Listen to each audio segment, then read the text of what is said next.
প্রিয় শিক্ষার্থী, কেমন আছো তোমরা?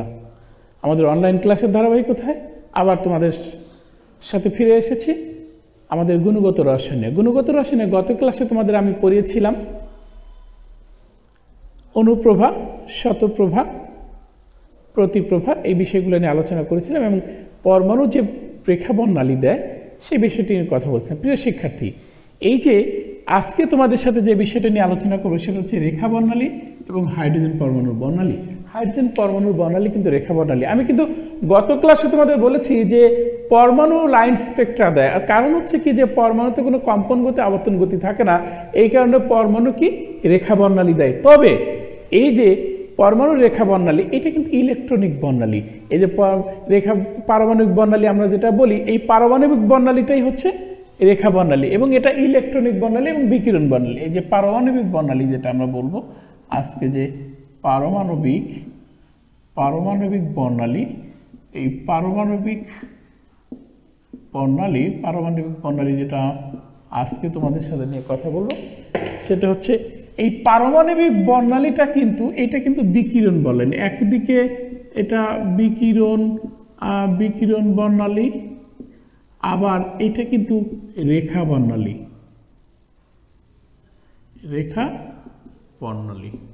তাহলে প্রিয় শিক্ষার্থী, এই যে বিকিরণ বর্ণালীও বলছি, এটাকে রেখা বর্ণালীও বলছি। অর্থাৎ পরমাণুর রেখা বর্ণালী হওয়ার কারণ হচ্ছে পরমাণু আবর্তন এবং কম্পন গতি থাকে না, এই কারণে পরমাণু বর্ণালী রেখা বর্ণালী। এখন এই যে পরমাণুর রেখা বর্ণালী বা পারমাণবিক বর্ণালী, এই রেখা বর্ণালী প্রত্যেকটা পরমাণুর জন্য একটা ফিঙ্গারপ্রিন্ট। প্রিয় শিক্ষার্থী, তোমাদের ফিঙ্গারপ্রিন্ট সম্পর্কে তোমাদের যে আমরা যে ফিঙ্গারপ্রিন্ট, কারোর ফিঙ্গারপ্রিন্টের সাথে কারোর ফিঙ্গারপ্রিন্ট মিলবে না। অনুরূপভাবে যে কোনো পরমাণুর তার প্রোটন সংখ্যা হচ্ছে তার আইডেন্টিটি, অর্থাৎ প্রোটন সংখ্যা হচ্ছে তার পারমাণবিক সংখ্যা হচ্ছে তার মৌলিক বৈশিষ্ট্য, এবং একটা পরমাণুতে, নিরপেক্ষ পরমাণুতে তার প্রোটন সংখ্যার সমান সংখ্যক ইলেকট্রন থাকে। প্রোটন সংখ্যা সমান সংখ্যক ইলেকট্রন থাকে, তাহলে এটা পরমাণু আইডেন্টিটি। অর্থাৎ প্রত্যেক পরমাণুর ইলেকট্রনের গঠন কিন্তু আলাদা, প্রত্যেক পরমাণুর পারমাণবিক সংখ্যা আলাদা। এই কারণে প্রত্যেক পরমাণুর যে বর্ণালী হবে সেটা কিন্তু আলাদা হবে, এবং এইটা হচ্ছে পরমাণুর ফিঙ্গারপ্রিন্ট। এখানে একটি বিষয় আমরা বলে রাখি যে আমরা কেন এই যে গুণগত রসায়নে এসে আমরা কেন বর্ণালী মিতি পড়ছি। আমি কিন্তু শুরুতে বলেছিলাম কেন বর্ণালী মিতি পড়বো, তোমাদের জ্ঞাতার্থে আবার বলছি। প্রিয় শিক্ষার্থী, এই যে আমাদের গুণগত রসায়নের মূল বিষয়টা হচ্ছে কি যে কোনো পদার্থের মধ্যে কি কি মৌল আছে সেটা শনাক্ত করা। এটা হচ্ছে গুণগত রসায়নের বিষয়, হচ্ছে যে একটি পদার্থের মধ্যে কি কি আছে। যেমন পানির মধ্যে অক্সিজেন আছে, হাইড্রোজেন আছে, এই যে অক্সিজেন এবং হাইড্রোজেন আছে এইটা আইডেন্টিফিকেশন, এই জানাটা হচ্ছে গুণগত রসায়ন। এখন এই গুণগত রসায়নের মধ্যে আমরা কি পড়বো হচ্ছে দুইটা বিষয়। একটা হচ্ছে যে এই মৌলগুলোকে আমরা শনাক্তকরণ করতে পারি দুইটা উপায়। একটা হচ্ছে দ্রবণ দ্রাব্যতা, অর্থাৎ আমরা অধক্ষেপণ মেথডের মাধ্যমে, দ্রবণের আবার আমরা এটা কিন্তু ড্রাই টেস্ট অর্থাৎ বর্ণালী মিতির মাধ্যমে আমরা কিন্তু এটা করতে পারি। তো এইখানে আমরা এই বর্ণালী মিতির মাধ্যমে অর্থাৎ রেখা বর্ণালীর সাহায্যে কিভাবে মৌল শনাক্ত করা যায়। প্রিয় শিক্ষার্থী, এই রেখা বর্ণালী কিভাবে সৃষ্টি হয় সেটা তো আগের ক্লাসগুলোতে পড়ানো হয়েছে। এখন আমরা দেখব যে রেখা বর্ণালী কিভাবে তৈরি হয়। এখন আমরা কোনো নমুনা, আমরা যদি কোনো পদার্থের নমুনা নেই, রেখা বর্ণালী ধারণ করার জন্য আমরা পদার্থের যে নমুনাটা নেব সেই নমুনার জন্য, অর্থাৎ কোনো নমুনার রেখা বর্ণালী যখন আমরা রেকর্ড করব তখন আমরা নমুনাতে বর্ণালীতে আমরা অসংখ্য রেখা পাবো, অসংখ্য রেখা। কিন্তু নমুনার মধ্যে যখন ওই মৌলের মাত্রা কমতে থাকবে তখন কিন্তু বর্ণালী থেকে রেখাসমূহ উধাও হয়ে যেতে থাকবে, তবে শেষ পর্যন্ত দু একটি রেখা টিকে থাকবে। এই যে শেষ পর্যন্ত যে রেখাটা টিকে থাকবে এই রেখাই হচ্ছে বৈশিষ্ট্যমূলক, এবং এইটা হচ্ছে রেখা বর্ণালী। তাহলে প্রিয় শিক্ষার্থী, তাহলে রেখা বর্ণালী এই যে শেষ পর্যন্ত যে রেখাগুলো টিকে থাকলো সেটা হচ্ছে নাসর রেখা। এই নাসর রেখাগুলোকে শনাক্ত করেই আমরা এই নাসর রেখার সাহায্যে আমরা কি করব, মৌল শনাক্তকরণ করব। তাহলে আমাদের এখন মূল বিষয় যে পারমাণবিক বর্ণালী, রেখা বর্ণালী তো আমাদের বিকিরণ বর্ণালী। অর্থাৎ তাহলে রেখা বর্ণালী কি, পারমাণবিক বর্ণালীটাই হচ্ছে রেখা বর্ণালী। পারমাণবিক বর্ণালী কি, অর্থাৎ নিম্ন চাপে অর্থাৎ গ্যাসীয় অবস্থায় যদি আমরা কোনো পরমাণুর মধ্যে তড়িৎচুম্বকীয় বিকিরণ প্রয়োগ করি তাহলে সেই পরমাণুর ইলেকট্রনের সাথে এই যে আমাদের রেডিয়েশন দিলাম, এই রেডিয়েশনের একটা মিথস্ক্রিয়া হবে। এই মিথস্ক্রিয়ার ফলে কিন্তু ইলেকট্রন উত্তেজিত হয়ে নিম্ন শক্তি স্তর থেকে উচ্চ শক্তি স্তরে গমন করবে। এই যে উচ্চ শক্তি স্তরে গমন করে উচ্চ শক্তি স্তরে গিয়ে সে 1 মাইক্রোসেকেন্ড অর্থাৎ 10⁻⁶ সেকেন্ড 1 মাইক্রোসেকেন্ড সময় উত্তেজিত অবস্থায় উচ্চ শক্তি স্তরে অবস্থান করে আবার শক্তি বিকিরণ করে ফিরে আসবে। তখন যে উজ্জ্বল আলোক রেখা দেখা যায়, যেটাকে আমরা বিকিরণ বর্ণালী বলেছি, তাহলে পারমাণবিক বর্ণালী কিন্তু বলেছি বিকিরণ বর্ণালী। তাহলে এই যে রেখা বর্ণালী আমরা এইভাবে দেখাই, আমরা এইভাবে ফটোগ্রাফিক প্লেটে আমরা রেখা বর্ণালীগুলো দেখাই এইভাবে। তবে এই রেখা বর্ণালী কিন্তু যখন আমরা দেখব যে কোনো নমুনার বর্ণালী ধারণ করব, নমুনা নিয়ে আমরা স্পেকট্রোমিটারের সাহায্যে বর্ণালী দিই, তখন দেখব যে আমরা নমুনা তো অসংখ্য রেখা এবং নিম্ন তরঙ্গ দৈর্ঘ্যের দিকে রেখাগুলো দেখা যাচ্ছে প্রায় নিরবিচ্ছিন্ন হয়ে যাচ্ছে। এই যে অসংখ্য রেখা, এই রেখাগুলোর ক্ষেত্রে কিন্তু কি হবে, যখন মৌলের মধ্যে আমার নমুনার মধ্যে মৌলের মাত্রা কমতে থাকবে তখন এই রেখাগুলো উধাও হয়ে যেতে থাকবে, এই রেখা উধাও হয়ে যেতে থাকবে, এই রেখাগুলো ধীরে ধীরে উধাও হয়ে যেতে থাকবে। তো শেষ পর্যন্ত 2-1টি রেখা টিকে থাকবে, শেষ পর্যন্ত 2-1টি রেখা টিকে থাকবে। এই যে শেষ পর্যন্ত যে 2-1টি রেখা টিকে থাকবে, এই 2-1টি রেখাকে, এই রেখাগুলোকে বলা হয় পারসিস্টেন্স লাইন অর্থাৎ নাসর রেখা। অর্থাৎ এই যে শেষ পর্যন্ত যে টিকে আছে, অর্থাৎ এই যে শেষ পর্যন্ত যেটা টিকে থাকে, শেষ পর্যন্ত টিকে থাকে, যেগুলো টিকে থাকে এইগুলাকে আমরা বলছি নাসর রেখা। বলা হয় যে নাসর বান্ধার মতো টিকে থাকে, নাসর রেখা। এই যে নাসর রেখা এই শেষ পর্যন্ত টিকে থাকে, এই নাসর রেখাগুলো হচ্ছে মৌলের বৈশিষ্ট্যমূলক। এবং এই নাসর রেখাগুলোকে চিনতে পারলেই আমরা কি করতে পারবো, মৌলটাকে আমরা শনাক্তকরণ করতে পারবো। তাহলে সেটা কিভাবে? এখানে বিভিন্ন মেথড আছে, বিভিন্ন পরমাণুর বর্ণালী কিন্তু আগে থেকে ধারণ করা, ফটোগ্রাফিক প্লেটে আগে থেকে ধারণ করা তার বর্ণালী থাকতে পারে।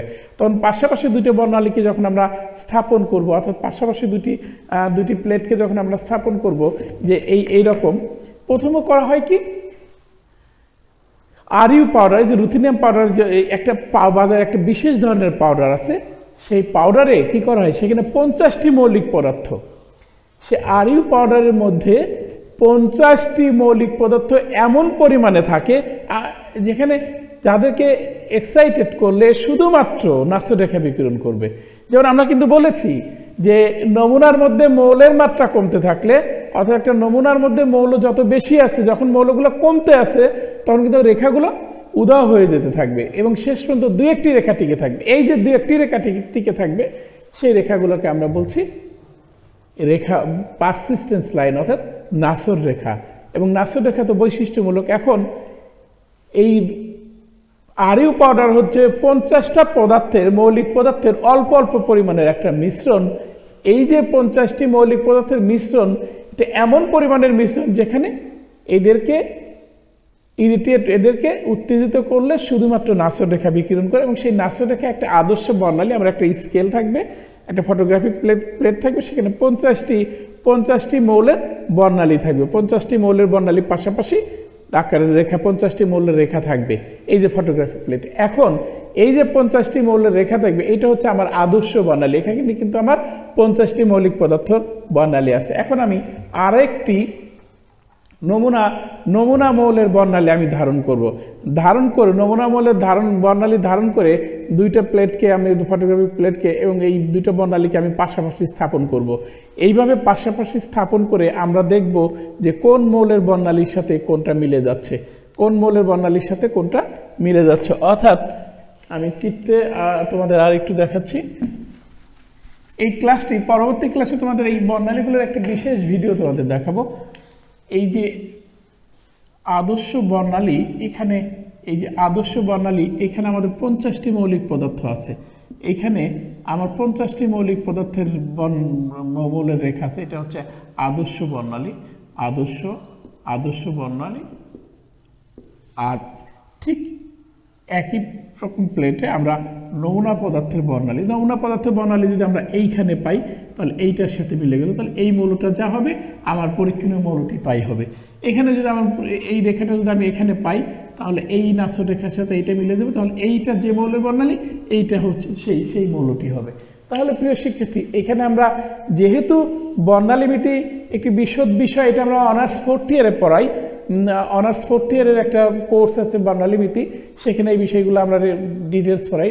উচ্চ মাধ্যমিক পর্যায়ে শুধুমাত্র বর্ণালীমিতির সাথে তোমাদের পরিচয় করিয়ে দেওয়া, এইখানে যতটুকু না পড়লেই নয়। প্রিয় শিক্ষার্থী, তাহলে এইখানে আমরা দেখলাম যে একটি আরইউ পাউডারের যে আদর্শ বর্ণালী, সেই বর্ণালীতে 50টি মৌলের রেখা থাকবে, 50টি মৌলের রেখা বর্ণালী থাকবে, এবং তারপরে আমরা যে নমুনা ধারণ করব, নমুনার বর্ণালী নিয়ে এই দুইটি পাশাপাশি স্থাপন করে আমরা মৌল শনাক্তকরণ করতে পারবো।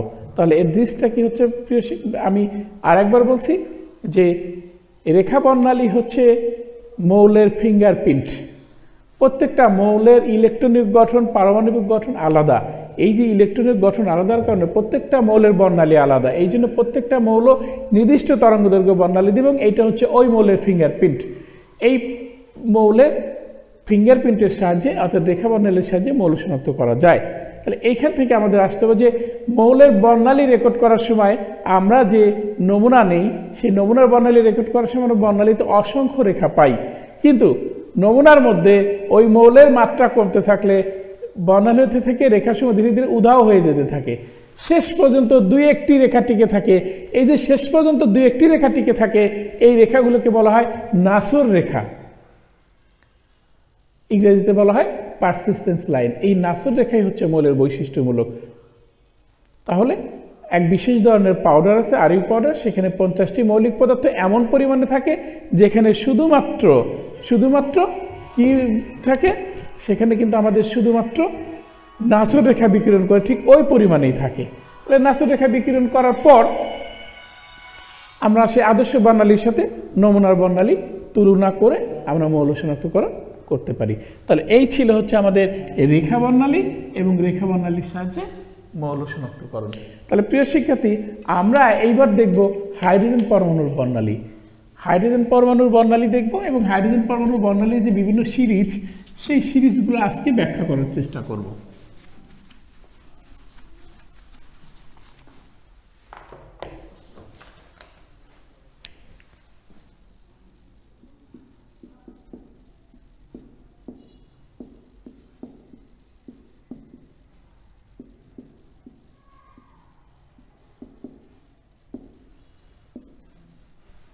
এখানে একটি বিষয়, হাইড্রোজেন পরমাণুর অনএস অরবিটাল ব্যতীত আর কোথাও কিন্তু কোনো ইলেকট্রন নেই, তাই একই শক্তি স্তরে বিভিন্ন অরবিটালগুলোর শক্তি সমান। যেমন হাইড্রোজেন পরমাণুর ক্ষেত্রে যেমন অনএসে একটি ইলেকট্রন আছে, দ্বিতীয় শক্তি স্তরে 2s 2p, তৃতীয় শক্তি স্তরে 3s 3p 3d।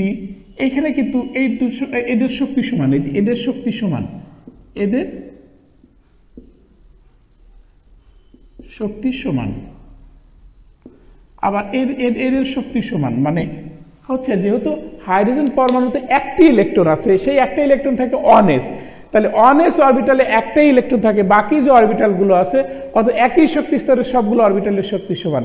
এটা কিন্তু ওই যে আমরা যে কক্ষপথের শক্তির সমীকরণ, আমরা শ্রোডিঙ্গার সমীকরণ থেকে যদি আমরা দেখি, যে তাহলে কিন্তু আমরা দেখব যে আমরা কোয়ান্টাম মেকানিক্স বা বিভিন্ন জায়গায় যখন দেখি তখন দেখা যাবে যে এই শক্তি, সেই সমীকরণটা যদিও তোমাদের প্রয়োজন নেই, আমি একটু দেখাচ্ছি যে আমাদের যে এনতম কক্ষপথের শক্তি, যে m⁴ 8 এপসিলন নট স্কোয়ার আমাদের h² n², আমরা যদি দেখি তাহলে দেখো যে 2s এর শক্তিও যা হবে, 2p এর শক্তিও তাই হবে, আবার 3s এর শক্তি, 3p এর শক্তি, 3d এর শক্তি সমান হবে। অর্থাৎ যেহেতু হাইড্রোজেন পরমাণুতে একটাই ইলেকট্রন থাকে, সেই ইলেকট্রনটা 1s অরবিটালে থাকে, এই জন্য বিভিন্ন শক্তি স্তরের সকল অরবিটালের শক্তি সেখানে সমান থাকে। এখন এই ইলেকট্রন হাইড্রোজেন পরমাণু অর্থাৎ নিম্ন চাপে হাইড্রোজেন গ্যাসের মধ্যে যখন আমরা বিদ্যুৎ প্রবাহ চালনা করব, আমরা তড়িৎচুম্বকীয় বিকিরণ চালনা করব, তখন কিন্তু এই হাইড্রোজেন পরমাণুর যে বিভিন্ন শক্তি স্তর আছে সেটা আমরা দেখি। শক্তি স্তরের এখানে হাইড্রোজেন পরমাণুর বর্ণালীর আরও একটি বিশেষ সুবিধা আছে। সুবিধা হচ্ছে যখন পরমাণুতে একাধিক ইলেকট্রন থাকবে তখন কিন্তু একাধিক শক্তি স্তরে ইলেকট্রনের মধ্যে বিকর্ষণ হবে। যেমন এই যে হাইড্রোজেন পরমাণুর আমরা ইলেকট্রনটা যদি দেখি, যে হাইড্রোজেন পরমাণুর এই যে বিভিন্ন শক্তি স্তর, এখানে কিন্তু এই শক্তি স্তরগুলোর মধ্যে পারস্পরিক বিকর্ষণটা ওইভাবে নাই, পারস্পরিক বিকর্ষণটা কিন্তু নেই।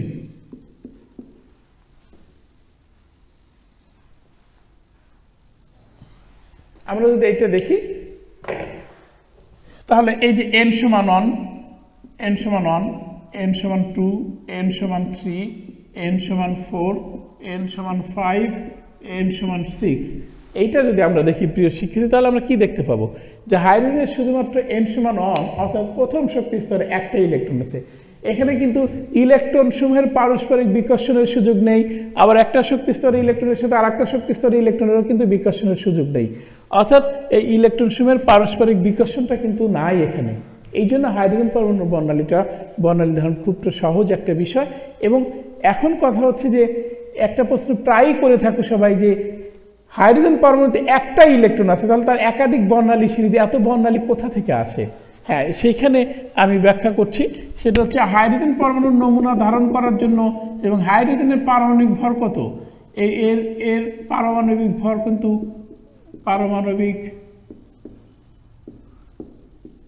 এর ভর কত?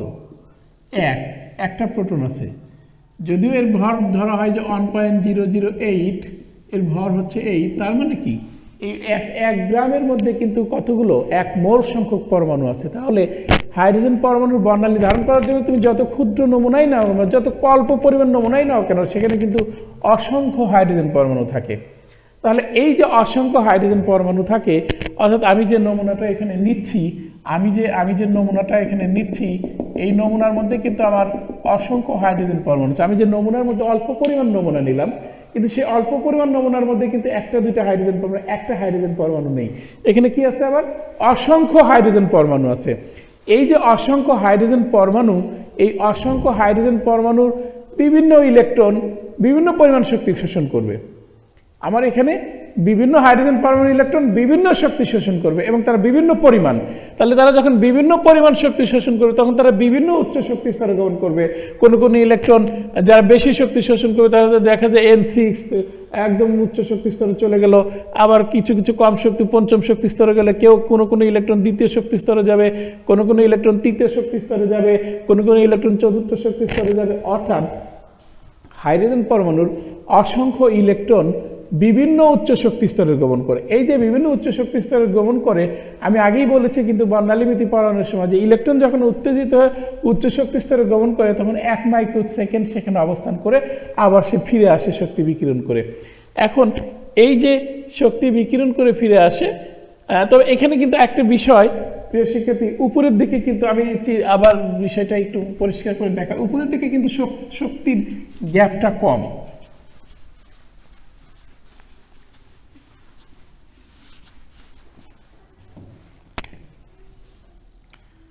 আমরা এখানে একটু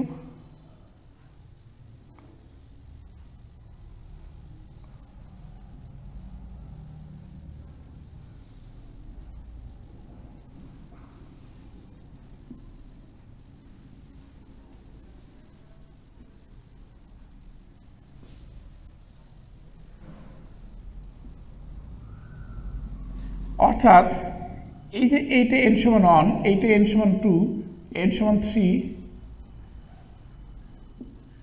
n সমান 4, n সমান 5, n সমান 6, n সমান 7, অর্থাৎ এই শক্তি স্তর কিন্তু নিচের দিকে এনার্জি গ্যাপটা বেশি থাকে। যত উপরের দিকে যাওয়া যায় তখন তার এনার্জি গ্যাপটা ধীরে ধীরে কমে যায়। এই যে প্রথম এবং দ্বিতীয় শক্তি স্তরে যে এনার্জি গ্যাপ, এর তুলনায় কিন্তু দ্বিতীয় এবং তৃতীয় শক্তি স্তরে এনার্জি গ্যাপটা কমে যাবে এবং তৃতীয় এবং চতুর্থ শক্তি স্তরে এনার্জি গ্যাপটা আরও কম হবে, চতুর্থ এবং পঞ্চম শক্তি স্তরে এনার্জি গ্যাপটা আরও কম। অর্থাৎ এই যে শক্তি স্তরগুলোর এনার্জি গ্যাপ কিন্তু উপরের দিকে গিয়ে হ্রাস পায়। এই যে উপরের দিকে গিয়ে এনার্জি গ্যাপটা হ্রাস পায়, তখন এই যে যখন আমি এই নমুনাকে আমি উত্তেজিত করব, নমুনাতে যেহেতু আমি বিচ্ছিন্ন একটি হাইড্রোজেন পরমাণু পাচ্ছি না, এই নমুনাতে অসংখ্য হাইড্রোজেন পরমাণু আছে, তাহলে এই অসংখ্য হাইড্রোজেন পরমাণুর ইলেকট্রন বিভিন্ন পরিমাণ শক্তি শোষণ করবে আমার উৎস থেকে এবং তারা বিভিন্ন উচ্চ শক্তি স্তরে গমন করবে। তবে সুবিধা হলো বিভিন্ন উচ্চ শক্তি স্তর থেকে যখন ফিরে আসবে, বিভিন্ন উচ্চ শক্তি স্তর থেকে একই শক্তি স্তরে ফিরে আসতে পারে। যদি বিভিন্ন উচ্চ শক্তি স্তর থেকে, এই যে আমরা যদি দেখি যে বিভিন্ন উচ্চ শক্তি স্তর থেকে, এই যে বিভিন্ন উচ্চ শক্তি স্তর থেকে আমার কোথায় ফিরে আসলো, প্রথম শক্তি স্তরে ফিরে আসতে পারছে। বিভিন্ন এই যে বিভিন্ন উচ্চ শক্তি স্তর থেকে যদি প্রথম শক্তি স্তরে ফিরে আসে তখন যে সিরিজটা হবে এইটার নাম হচ্ছে আমাদের লাইম্যান সিরিজ। Lyman series. তাহলে এই যে বিভিন্ন উচ্চ শক্তি স্তর থেকে বিভিন্ন লাইম্যান সিরিজ, এই বিভিন্ন উচ্চ শক্তি স্তর থেকে যখন ফিরে আসতে চায় তখন সেটার নাম হচ্ছে লাইম্যান সিরিজ। তাহলে বিষয়টা আরো সহজ, যে অসংখ্য হাইড্রোজেন পরমাণু ইলেকট্রন বিভিন্ন পরিমাণে শক্তি শোষণ করে বিভিন্ন উচ্চ শক্তি স্তরে গমন করবে, আবার যখন ফিরে আসবে তখন বিভিন্ন উচ্চ শক্তি স্তর থেকে তারা বিভিন্ন পরিমাণ শক্তি বিকিরণ করে ফিরে, তবে বিভিন্ন উচ্চ শক্তি স্তর থেকে একই শক্তি স্তরে ফিরে আসতে পারে। এখন বিভিন্ন উচ্চ শক্তি স্তর থেকে যদি n সমান 1 অর্থাৎ প্রথম শক্তি স্তরে ফিরে আসে তখন সেটার নাম হচ্ছে লাইম্যান সিরিজ। যদি বিভিন্ন শক্তি স্তর থেকে, এই যে বিভিন্ন শক্তি স্তর থেকে যদি আমাদের কোথায় ফিরে আসে, বিভিন্ন শক্তি স্তর থেকে যদি আমার দ্বিতীয় শক্তি স্তরে ফিরে আসে তখন সেটার নাম হচ্ছে বামার সিরিজ। Balmer series. যদি বিভিন্ন উচ্চ শক্তি স্তর থেকে দ্বিতীয় শক্তি স্তরে ফিরে আসে তখন সেটার নাম হচ্ছে বামার সিরিজ। এখন কথা, এই লাইম্যান সিরিজটা হয় হচ্ছে ইউভি অঞ্চলে। এই যে লাইম্যান সিরিজটা, এই লাইম্যান সিরিজটা হচ্ছে আমাদের কোথায় হয়? ইউভি অঞ্চলে হয়, ইউভি অঞ্চলের সৃষ্টি হয় যেটা। আর আমাদের এই বামার সিরিজটা কিন্তু হবে দৃশ্যমান অঞ্চলে। আমাদের বামার সিরিজটা হবে আমাদের দৃশ্যমান অঞ্চলে। প্রিয় শিক্ষার্থী, এই দুইটাই মনে রাখতে হবে, আর বাকি যতগুলো সিরিজ হবে সবগুলো সিরিজ হবে আইআর অঞ্চলে। তাহলে আমাদের প্রথমেই যেটা n সমান 1 শক্তি স্তরে যখন ফিরে আসবে তখন হচ্ছে লাইম্যান সিরিজ, এই বামার সিরিজ। এই যে প্রিয় শিক্ষার্থী, এই সিরিজগুলোর নাম লাইম্যান বামার হলো কেন সেটা আসছে, এটা হচ্ছে আবিষ্কারকের নাম অনুসারে। তাহলে এইখানে এইভাবে যখন ইলেকট্রনগুলো বিভিন্ন শক্তি স্তর থেকে তৃতীয় শক্তি স্তরে ফেরত আসবে, এই যে তৃতীয় শক্তি স্তরে ফিরে আসবে তখন কিন্তু এটা কি হবে? Lyman series, Balmer series, Paschen series. তখন সেটার নাম হবে কি? Paschen series. তখন তার নাম হবে কি? Paschen series. এখন বিষয়টা হচ্ছে এই যে প্যাশন সিরিজের পর যদি আবার চতুর্থ শক্তি স্তরে ফেরত আসে তখন সেটার নাম হবে কি? তখন সেটার নাম হবে ব্রাকেট সিরিজ। ব্রাকেট সিরিজ, এটা হবে ব্রাকেট সিরিজ। আর যদি পঞ্চম শক্তি স্তরে ফিরে আসে তখন সেটার নাম হবে কি? ফুন্ড সিরিজ। তাহলে আমরা কি কি সিরিজ দেখলাম প্রিয় শিক্ষার্থী? আমরা দেখলাম লাইম্যান সিরিজ। আমরা প্রথমটা দেখলাম লাইম্যান সিরিজ, একটা হচ্ছে লাইম্যান সিরিজ। আমরা দেখি লাইম্যান সিরিজ। তারপরে আমরা দেখেছি বামার সিরিজ। তারপরে আমরা দেখেছি প্যাশন সিরিজ,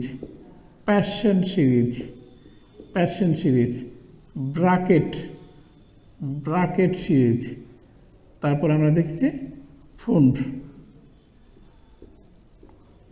সিরিজ। অর্থাৎ আমরা এই যে 5টা সিরিজ দেখেছি। আমরা বর্ণালীতে কয়টা সিরিজ দেখেছি? 5টা সিরিজ দেখেছি। এখন কথা হলো যে এই 5টা সিরিজের মধ্যে আমাদের প্রথম আবিষ্কার হচ্ছে 1885 সালে বামার। 1885 সালে হচ্ছে যেটা আবিষ্কার করেছেন সেটা হচ্ছে বামার সিরিজটা কিন্তু আগে আবিষ্কৃত হয়েছে।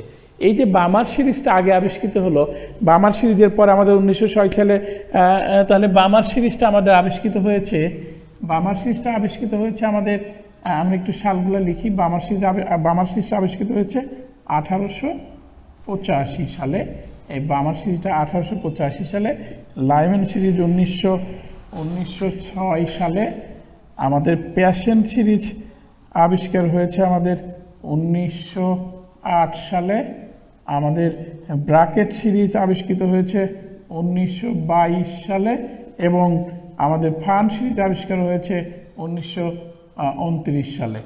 এই যে আবিষ্কারগুলো, তাহলে সবার আগে আমাদের আবিষ্কার হচ্ছে বামার সিরিজ, তারপরে লাইম্যান সিরিজ, তারপরে এই আবিষ্কারগুলো কিন্তু এই বিজ্ঞানী বামার যখন আবিষ্কার করেছেন, এই বামার তার নাম অনুসারে বামার সিরিজ, বিজ্ঞানী লাইম্যানের নাম অনুসারে লাইম্যান সিরিজ, বিজ্ঞানী প্যাশনের নাম অনুসারে প্যাশন সিরিজ, বিজ্ঞানী ব্রাকেটের নাম অনুসারে ব্রাকেট সিরিজ এবং ফন্টের নাম অনুসারে ফন্ট সিরিজ। এখন এই সিরিজগুলোকে একত্রে প্রকাশ করার জন্য এবং সমস্ত সিরিজকে একত্রে প্রকাশ করার জন্য বিজ্ঞানী রিজ এবং রিডবার্গ এই যে রিডস এবং রিডবাগের যে কম্বিনেশন সমীকরণ, সেই সমীকরণটাই কিন্তু আমরা এই যে তরঙ্গ সংখ্যার যে বর্ণালী যে আমরা তরঙ্গ সংখ্যার সমীকরণ যেটা আমরা পাই আর এইচ এই জেড স্কোয়ার আমরা পাই 1/n1 square minus 1/n2 square, এই সমীকরণের মাধ্যমে এইটাই হচ্ছে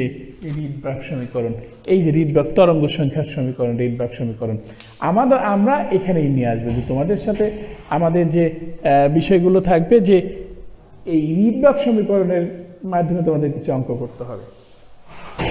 প্রিয় শিক্ষার্থী, আমি হাইড্রোজেন পরমাণুর বর্ণালী আবার একটু তোমাদের জন্য ব্যাখ্যা করছি যে নিম্নচাপে অর্থাৎ হাইড্রোজেন গ্যাসের মধ্যে যদি আমরা বৈদ্যুতিক আর্ক প্রয়োগ করি অর্থাৎ তড়িৎচুম্বকীয় বিকিরণ প্রয়োগ করি, তাহলে সেখানে গোলাপি রঙের দ্রুতি সৃষ্টি হয়।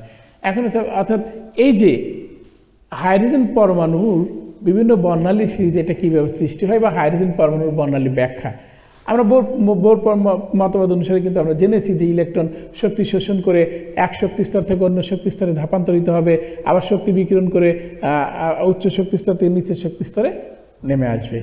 অর্থাৎ সেখানে কিন্তু বর্ণালীর আমরা ধারণা পেয়েছি। আর আগেই বলেছি যে হাইড্রোজেন পরমাণুর একটি মাত্র ইলেকট্রন আছে, সেটা অনএস অরবিটালে থাকে এবং বা এখানে কিন্তু ইলেকট্রনিক কোনো বিকর্ষণ এখানে নাই। বিভিন্ন শক্তি স্তরে যে বিভিন্ন অরবিটাল তাদের শক্তির সমান, এক শক্তি স্তরের সাথে আর একটা শক্তি স্তরে বিকর্ষণও এখানে নেই। তাহলে এইখানে যখন আমরা বর্ণালী ধারণ করার জন্য হাইড্রোজেন পরমাণুর নমুনা নেই, সেই নমুনা যত ক্ষুদ্রই হোক না কেন সেখানে কিন্তু অসংখ্য হাইড্রোজেন পরমাণু থাকে। তাহলে যখন এর মধ্যে শক্তি বিকিরণ অর্থাৎ তড়িৎচুম্বকীয় বিকিরণ চালনা করা হয়, তখন অসংখ্য হাইড্রোজেন পরমাণু ইলেকট্রন নিম্ন শক্তি স্তর থেকে বিভিন্ন উচ্চ শক্তি স্তরে গমন করে। আবার যখন তারা শক্তি বিকিরণ করে ফিরে আসে, তখন বিভিন্ন উচ্চ শক্তি স্তর থেকে বিভিন্ন নিম্ন শক্তি স্তরে ফিরে আসে। তবে তারা কিন্তু বিভিন্ন উচ্চ শক্তি স্তর থেকে একই নিম্ন শক্তি স্তরে ফিরে আসতে পারে। এবং এই যে বিভিন্ন উচ্চ শক্তি স্তর থেকে একই নিম্ন শক্তি স্তরে ফিরে আসলো, এই ফিরে আসার কারণে কিন্তু যখন বিভিন্ন উচ্চ শক্তি স্তর থেকে প্রথম শক্তি স্তরে ফেরত আসলো, তখন সেটার নাম হবে আমাদের লাইম্যান সিরিজ। এই লাইম্যান সিরিজটা হবে কোন অঞ্চলে? ইউভি অঞ্চলে অর্থাৎ অতিবেগুনি রশ্মি অঞ্চলে বা আলট্রাভায়োলেট অঞ্চলে। যখন বিভিন্ন উচ্চ শক্তি স্তর থেকে আমাদের দ্বিতীয় শক্তি স্তরে ফিরে আসলো তখন সেটা হচ্ছে বামার সিরিজ এবং এটা বিজ্ঞানী বামারই সর্বপ্রথম আবিষ্কার করেন এবং এটা হচ্ছে দৃশ্যমান অঞ্চলে। যখন বিভিন্ন উচ্চ শক্তি স্তর থেকে আমাদের তৃতীয় শক্তি স্তরে ফিরে আসে তখন সেটার নাম হচ্ছে প্যাকসেন সিরিজ। যখন চতুর্থ শক্তি স্তরে ফিরে আসে তখন সেটার নাম হচ্ছে ব্রাকেট সিরিজ এবং পঞ্চম শক্তি স্তরে যখন ফিরে আসে তখন ফান্ড সিরিজ বা ফন্ড সিরিজ। এই যে আমরা হাইড্রোজেন পরমাণুর বর্ণালীর বিভিন্ন সিরিজ কিভাবে সৃষ্টি হয় সেটা দেখালাম। এখানে দুইটি প্রশ্ন আসতে পারে। একটা প্রশ্ন আসতে পারে যে হাইড্রোজেন পরমাণুতে একটি ইলেকট্রন থাকা সত্ত্বেও তার বর্ণালীতে একাধিক রেখা পাওয়া যায় কেন? তাহলে তার ব্যাখ্যা কিন্তু যে আমরা কিন্তু হাইড্রোজেন পরমাণুর বর্ণালী ধারণ করার জন্য বিচ্ছিন্ন কোনো হাইড্রোজেন পরমাণু নিচ্ছি না। সেখান থেকে আমরা কি নিচ্ছি? যে নমুনা নিচ্ছি, সেখানে অসংখ্য হাইড্রোজেন পরমাণু আছে এবং সেখানে অসংখ্য হাইড্রোজেন পরমাণুর অসংখ্য ইলেকট্রন উত্তেজিত হয়। এইটাই কিন্তু মূল ব্যাখ্যা। তারপর চিত্রটা একে ব্যাখ্যা দিবে। তারপর এই যেটা বললাম যে এই সিরিজগুলো কম্বিনেশন করে বিজ্ঞানী রিডস এবং রিডবার্গ তাদের যে কম্বিনেশন থিওরি, কম্বিনেশন ইকুয়েশন, সেটা হচ্ছে এই যে রিডবার্গ সমীকরণ। এখানে আমি একটু পরিচয় করে দিচ্ছি। এটা হচ্ছে তরঙ্গ সংখ্যা, আর এই হচ্ছে রিডবার্গ ধ্রুবক, আর এটা হচ্ছে সংশ্লিষ্ট মৌলের পারমাণবিক সংখ্যা। এখানে হাইড্রোজেন পরমাণুর বর্ণালীকে নিয়েই চিন্তা করা হয়েছে এবং হাইড্রোজেন পরমাণুর ক্ষেত্রে এটা 1। তবে আবার হাইড্রোজেন সদৃশ 1 ইলেকট্রন বিশিষ্ট আয়ন আছে, যেমন লিথিয়াম 2+, হিলিয়াম প্লাস, এরা কিন্তু হাইড্রোজেন সদৃশ 1 ইলেকট্রন বিশিষ্ট আয়ন। তাহলে এইখানে কিন্তু n1 - n2 স্কয়ার। n1 হচ্ছে কি? যে শক্তি স্তরে ইলেকট্রন ধাপান্তরিত হয়, তার মানে কি নিম্ন n এর মান কিন্তু সবচেয়ে কম হবে, কারণ যেহেতু বিকিরণ বর্ণালী উচ্চ শক্তি স্তর হচ্ছে যে শক্তি স্তর হতে ইলেকট্রন ধাপান্তরিত হয় সেটা হচ্ছে n2। তাহলে উচ্চতর শক্তি স্তর হচ্ছে n2 আর n1 হচ্ছে নিম্নতর শক্তি স্তর। এই ব্যতিক্রম ঘটবে না, কারণ হচ্ছে আমাদের বিকিরণ বর্ণালী বা উজ্জ্বল বর্ণালী সেটা অবশ্যই বিকিরণ বর্ণালী হচ্ছে উচ্চ শক্তি স্তর থেকে নিম্ন শক্তি স্তরে ধাপান্তরিত হবে। তাহলে এইটার পরিচয়গুলো আমি আবার দিচ্ছি। এইটা হচ্ছে তরঙ্গ সংখ্যা, এটা হচ্ছে রিডবার্গ ধ্রুবক, এটা হচ্ছে সংশ্লিষ্ট মৌলের পারমাণবিক সংখ্যা, n1 হচ্ছে নিম্ন শক্তি স্তর, আর এটা n2 হচ্ছে উচ্চ শক্তি স্তর। বা এইভাবে বলতে পারি যে শক্তি স্তরে ইলেকট্রন ধাপান্তরিত হয় সেটা হচ্ছে n1, আর n2 হচ্ছে যে শক্তি স্তর হতে ইলেকট্রন ধাপান্তরিত হয়। তাহলে প্রিয় শিক্ষার্থী, আমরা এই যে হাইড্রোজেন পরমাণুর বর্ণালী আজকে দেখলাম। আগামী ক্লাসে আমরা এই যে হাইড্রোজেন পরমাণুর বর্ণালী নিয়ে কিছু অঙ্ক করব। তার আগে তোমাদের এই বিষয়গুলো একটু রেখা বর্ণালী কি, রেখা বর্ণালীর সাহায্যে কীভাবে মৌল শনাক্ত করা যায়। আমরা কিন্তু এই বর্ণালী মিতির অংশটুকু কিন্তু আর একটুখানি আছে, যেটা শেষ করে দেবো। যে আমরা এরপরে তোমাদের পড়াবো যে এমআরআই অর্থাৎ ম্যাগনেটিক রেজোনেন্স ইমেজিং, সেখানে এনএমআর বর্ণালী ব্যবহার করে কিভাবে রোগ নির্ণয় করা যায়, আমরা আয়ার রশ্মি প্রয়োগ করব চিকিৎসা ক্ষেত্রে। এই ছোট্ট বিষয়গুলোই কিন্তু আমাদের বাকি আছে। আর আমরা এই রিডবার্গ সমীকরণের কিছু অঙ্ক তোমাদের জন্য করাবো। তাহলে প্রিয় শিক্ষার্থী, আরেকটি বিষয় না বললেই নয়, তোমরা জানো যে 11 তারিখ থেকে তোমাদের প্রথম মাসিক পরীক্ষা শুরু হচ্ছে। তাহলে প্রথম মাসিক পরীক্ষার জন্য তোমাদের এমসিকিউ 20টি এমসিকিউ প্রশ্ন থাকবে। অর্থাৎ আমরা প্রথম অধ্যায় পড়িয়েছি তোমাদের সারার আলম আকন স্যার, সেখান থেকে কিছু এমসিকিউ থাকবে, এবং দ্বিতীয় অধ্যায় থেকে এই যে আজ পর্যন্ত আমি যে যতটুকু পড়িয়েছি এই পর্যন্ত থেকে কিছু এমসিকিউ থাকবে। অর্থাৎ 20টি এমসিকিউ তোমাদের থাকবে এবং গুগল ফর্মের মাধ্যমে পরীক্ষা হবে। এই পরীক্ষায় তোমরা অংশগ্রহণ করবে। তবে প্রিয় শিক্ষার্থী, পরবর্তী ক্লাস আবার দেখা হবে। সে পর্যন্ত তোমরা সবাই ভালো থাকো, সুস্থ থাকো। ধন্যবাদ সবাইকে।